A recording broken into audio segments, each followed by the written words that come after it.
Hello everyone, in this video I will show you how to change the bounce keys delay time in Samsung Galaxy S24 Ultra. So before starting the video, don't forget to subscribe the channel and also press the bell icon. So first of all, open settings.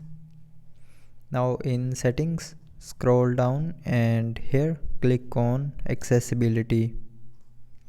Now in accessibility, click on interaction and dexterity and then scroll down to the end and click on bounce keys. Now first of all, turn on this bounce keys button, and from here you can change the bounce keys delay time. So if you want to increase the bounce keys delay time, then click on this plus icon, and if you want to decrease the bounce keys delay time, then click on this minus icon.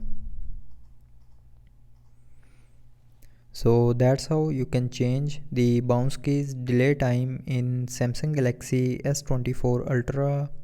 So I hope you liked the video. Thanks for watching.